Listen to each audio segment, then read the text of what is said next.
You are listening to Book Clips, a mini podcast where authors and narrators introduce you to lesbian fiction.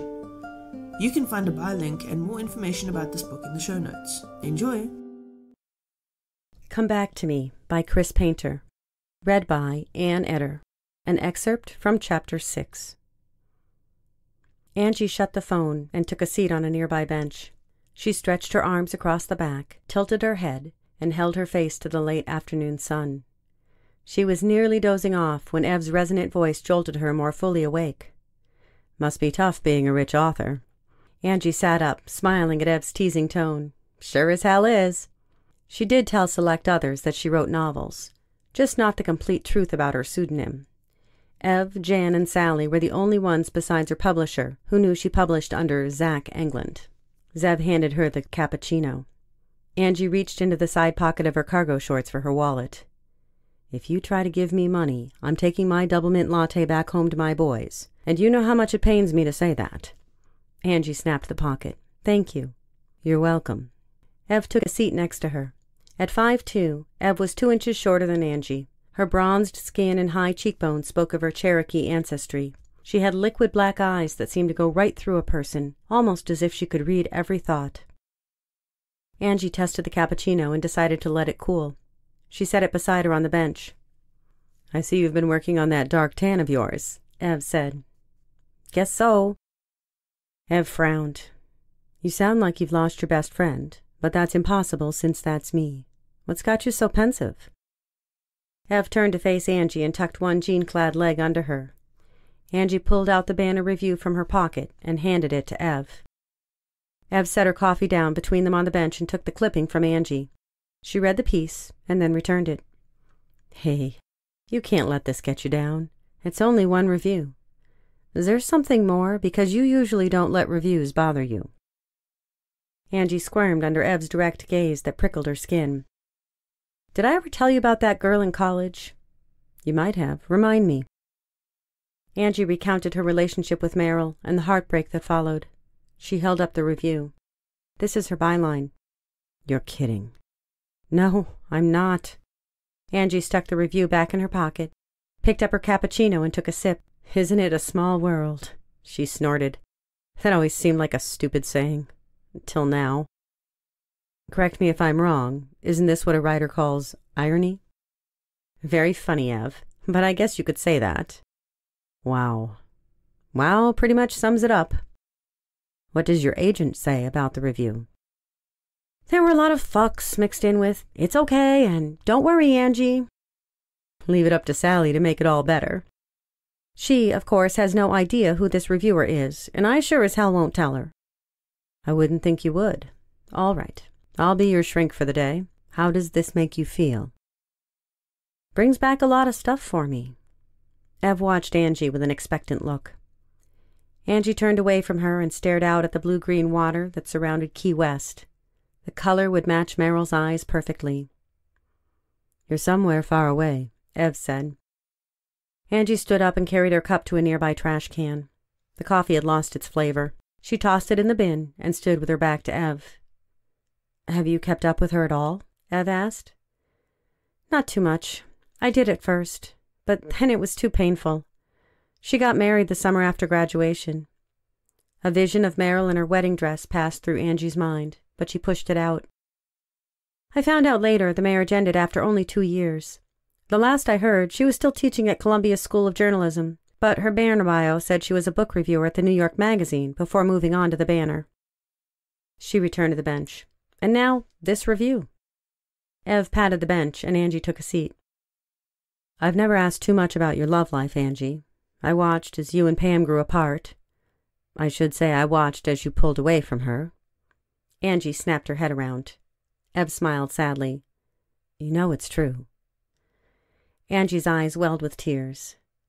I tried, Ev. I dated other women, but with Pam, I really tried. I couldn't let Meryl go. Hell, I still can't. Quit beating yourself up. Pam's a big girl, and so are you. And from what I've seen, at least you parted as friends. You're right, we're friends. But I've hurt her, and I hate myself for that. Angie swiped at the tears that overflowed down her cheeks. I've never told you this, mainly because Pam told it to me in confidence. But I'm going to tell you because I think you need to hear it. Pam said she didn't fault you in the breakup. She said she thought you were still in love with someone else, someone she couldn't compete with, and she felt she was living with a shell of a lover. She asked me to keep watch over you because she loved you and cared about what you were going through. Angie cried harder. She told me she only hoped that whoever had broken your heart would somehow make it right. She said she wasn't trying to be a martyr, but she cared enough about you to want to see you happy because she knew you wished her the same. Have you thought about contacting Meryl after reading this review? I mean, now you know exactly where she is. Angie dried her tears with her fingers. Like I told you, I knew where she was before at Columbia. It hurt too damn much. And now? What am I supposed to do? Call her up and say, "Hey, you really nailed me in your review?" Angie stopped herself. I'm sorry. Don't apologize. Weariness descended on Angie, thinking about Sunday's shock. I think I'll take off for home. She rose from the bench. Lying in my hammock sounds like a wonderful idea right about now. Ev stood and threw her cup in the trash can. She gave Angie a long hug. Call me if you need to talk. Thanks, Ev. Angie watched Ev walk away and started for home on foot, glad she'd left her old VW Beetle parked in her driveway. She did a lot of walking and jogging since the island was so small. Today was no different. She opened the gate of the white picket fence in front of her renovated cottage. Restored was a better word. The previous owner had tried to adhere to the home styles of the 1930s and had sanded and varnished the pine floors. It was a 2-bedroom with an airy living room, vaulted ceilings, and crown molding all painted in white. One of the selling points for Angie had been a fireplace with an ornate mantel. It reminded her a little of home. Thank goodness the previous owner had put in an updated kitchen with granite counters and stainless steel appliances. The jacuzzi in the patio area in the backyard added a modern touch to the home. She'd lived in the apartment over the bar for 5 years, before she decided it was time to make her Key West residency permanent by purchasing a home. One of her friends was a real estate agent who knew this cottage was on the market. She tried to prepare Angie for the high price, but $500,000 still shocked her. Unpretentious, yeah, and a yacht, too. Angie picked up her mail from the box and unlocked the front door. She turned on the overhead fan in the living room, which sat to the left of the front door. Skimming through the assortment in her hand, she spotted a postcard from her sister. Jan, her husband Rick, and their 2 kids had traveled to the Cantinnini family home in San Mango de Chino, Italy, a gorgeous town located in the hills overlooking the Mediterranean. Angie had visited once while she was in high school and hadn't been back since. She wasn't sure whether she'd be accepted there following her parents' rejection, and she didn't want to risk any further heartbreak from her family, even from her distant relatives in Italy. Angie read Jan's last line on the postcard and laughed. I would say I wish you were here, but it wouldn't annoy you as much as it would others, and what fun is there in that?